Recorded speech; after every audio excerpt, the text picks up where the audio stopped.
ఆవిర్భావ వేడుకలు డబ్బు అధికారం కోసం తాము పార్టీ పెట్టలేదన్న బాబు.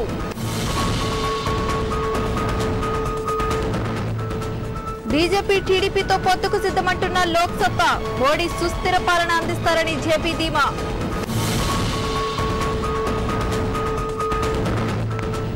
తిరుమల శ్రీవారి సేవలో టీడీపీ నేత గాలి యూపీఏ పాలనలో పేదలకు అన్యాయం జరుగుతుందని ఆవేదన.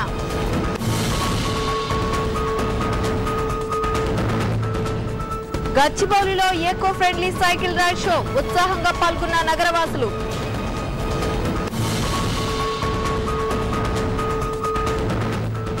రాష్ట్రీయ ఆమ్ పేరుతో రాఖీ సావంత్ కొత్త పార్టీ రాజకీయాల్లో తన సత్తా చూపిస్తానంటున్న హాట్ బ్యూటీ. ఇక వివరాల్లోకి వెళ్తే డబ్బు అధికారం కోసం ఎన్టీఆర్ పార్టీ పెట్టలేదని టీడీపీ 33వ వార్షికోత్సవ వేడుకలో ఆ పార్టీ అధినేత చంద్రబాబు నాయుడు తెలిపారు. ఏ దేశంలో యువత ఎక్కువగా ఉంటుందో ఆ దేశం అభివృద్ధి చెందుతుందని అన్నారు. కాంగ్రెస్ పార్టీ అసమర్థ పాలనతో దేశాన్ని నాశనం చేస్తుందని ఆయన మండిపడ్డారు. గతంలో జంట నగరాలుగా ఉన్న హైదరాబాద్, సికింద్రాబాద్లను అభివృద్ధి చేసి సైబరాబాద్ కూడా ఏర్పాటు చేస్తామని బాబు తెలిపారు.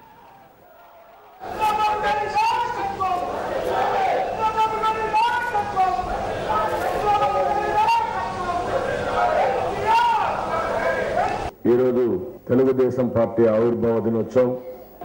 తెలుగుదేశం పార్టీ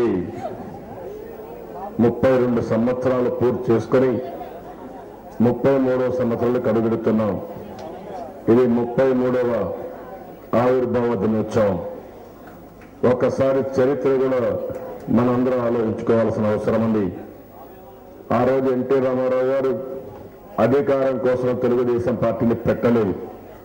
లేకపోతే ఏదో డబ్బులు సంపాదించుకోవడానికి, వ్యాపారం చేసుకోవడానికి రాజకీయాల్లోకి రాలేదు. మీరు ఒక్కసారి చూసేది ఒక చరిత్ర.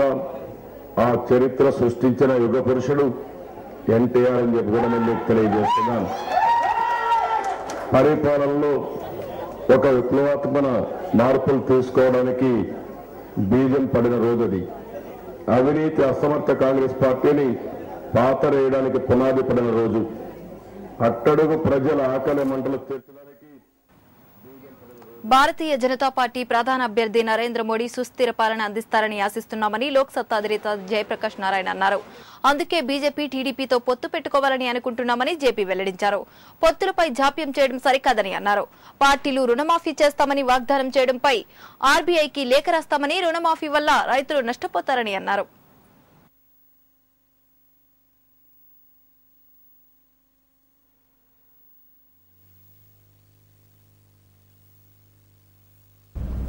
వారికి అందుబాటులో ఉండడం కోసం ఈ రకమైన వినూత్నమైన ఎలక్ట్రానిక్ అప్లికేషన్స్ లోక్సత్తా ఇన్నోవేట్ చేస్తున్నది. ఇతర పార్టీలు వీటిని క్రమంగా అనుకరిస్తున్నాయి. వాటిని అభినందిస్తున్నాను. ఎందుకంటే ఈ ఎన్నికల్ని, ఈ రాజకీయాన్ని, ఓటింగ్ ప్రక్రియని ప్రజలకు అందుబాటులోకి తీసుకురావాలి. కాలక్రమేణా ఖచ్చితంగా దేశంలో ఇంటర్నెట్ ఓటింగ్ కూడా రావాలి. వచ్చే 5 సంవత్సరాలు 10 సంవత్సరాల కాలంలో దేశవ్యాప్తంగా ఇంటర్నెట్ ఓటింగ్ చాలా దేశాల్లో, యూరోప్ లో ఉంది, అమెరికాలో చాలా రాష్ట్రాల్లో ఉంది. ఆ రీతిన పోలింగ్ బూత్ కూడా వెళ్లాల్సిన అవసరం లేకుండా ఇంటర్నెట్ ఓటింగ్ కోసం కూడా లోక్సత్తా గట్టి కృషి చేస్తుంది. ఎందుకంటే ప్రజాస్వామ్యాన్ని ఆధునికీకరణ చేయాలి. తిరుమల శ్రీవారిని ప్రముఖ సంగీత దర్శకుడు దేవిశ్రీ ప్రసాద్ దర్శించుకున్నారు. వీఐపీ ప్రారంభ సమయంలో కుటుంబ సభ్యులతో కలిసి ఆలయం వద్దకు చేరుకున్న టీటీడీ అధికారులు స్వాగతం పలికారు. స్వామివారిని దర్శించుకున్న అనంతరం రంగనాయకుల మండపంలో తీర్థ ప్రసాదాలను అందజేశారు.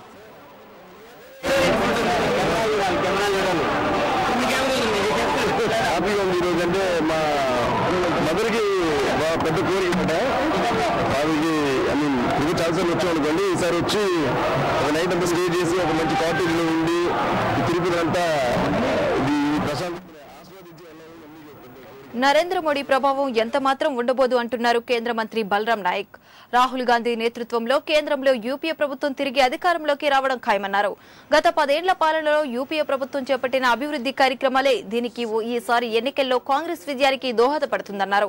రాష్ట్రంలో ఇటు తెలంగాణలో అటు సీమాంధ్రలో జనసేన పార్టీ ప్రభావం ఎంత మాత్రం ఉండబోదన్నారు. మరోవైపు జనసేన అధినేత పవన్ కళ్యాణ్ ను కాంగ్రెస్ నాయకులు ఒక రాజకీయ నాయకుడిగా గుర్తించడం లేదని బలరాం నాయక్ తేల్చి చెప్పారు. 100 రోజుల పని కానివ్వండి, ఇవన్నీ కూడా కాంగ్రెస్ పార్టీ చేస్తున్న అభివృద్ధి కాబట్టి, అలాగనే ఎస్టీ/ఎస్సీ సబ్ ప్లాన్ కానివ్వండి, ఇవన్నీ కూడా కాంగ్రెస్ పార్టీ చేస్తున్న అభివృద్ధి కాబట్టి కాంగ్రెస్ పార్టీకి తప్పకుండా ఉంటుంది. మోడీది ఏం ఉండదు, మోడీది ఏదో ఉంటుంది అనుకుంటాను కానీ అట్లేం కాదు. ఎక్కువ యువకులతో ఇంటరాక్షన్ అయ్యేది కూడా రాహుల్ గాంధీ గారి ప్రతి కాలేజీలో కానీ ఎక్కడైనా కానీ యువనేత రాహుల్ గాంధీ గారు ఇంటరాక్ట్ అవుతున్నాడు కాబట్టి తప్పకుండా రాహుల్ గాంధీ ఇంటరాక్టే ఉంటుంది. తప్పకుండా కాంగ్రెస్ పార్టీకి ఇది ఉంటుంది. చూస్తాం కదా, సీ అండ్ వెయిట్. ఇప్పుడు రాబోయే ఎలక్షన్ లో ఎవరు వస్తారో ఎవరు ఫామ్ చేస్తారని చూద్దాం. తప్పకుండా యూపీఐ గవర్నమెంట్ చూస్తుంది. కమింగ్ డేస్ లో మాకు తప్పకుండా మీకు యూపీఐ గవర్నమెంట్ వస్తుంది కాబట్టి కమింగ్ డేస్ లో తప్పకుండా యూపీఐ ఫామ్ చేస్తుంది. మీరు చూస్తూనే ఉండండి. కానీ ఇప్పటి వరకు ఎస్టీ/ఎస్సీ 120 సంవత్సరాల నుంచి కాంగ్రెస్ పార్టీ అభివృద్ధి చేసినా కాబట్టి ఎక్కువ శాతం పరిపాలించింది కాంగ్రెస్ పార్టీ. అది మనం లిస్టులో వాళ్ళు చూసుకోవాలి. ఎవరు వాళ్ళు మాట్లాడేటోళ్ళు, బీజేపీ భాజపా దిక్కు మాట్లాడేటోళ్ళు వాళ్ళు చూసుకోవాలి. చూసుకుంటే వాళ్ళకి తెలిసిపోతుంది ఎవరు గెలుస్తున్నారు ఏంటిది అన్నది. పవన్ కళ్యాణ్ గారికి నేనైతే ఒక లీడర్ గా గుర్తిస్తలేను. ఆంధ్రప్రదేశ్ కొత్త రాజధాని ఏర్పాటుపై అధ్యయనానికి కేంద్ర ప్రభుత్వం 5 సభ్యులతో ఓ కమిటీని ఏర్పాటు చేసింది. ఈ కమిటీలో సభ్యులుగా K Sivaramakrishnan, professor KT Raveendran, Aroman Revi, doctor Ratin Roy, professor Jagan Shah ఉన్నారు. రాష్ట్ర గవర్నర్ నరసింహన్కు రాజస్థాన్ ప్రభుత్వం మాజీ ప్రధాన కార్యదర్శి సలావుద్దీన్ అహ్మదన్, మహారాష్ట్ర డీజీపీ ఏఎన్ రాయల్ను సహాయకులుగా నియమించింది.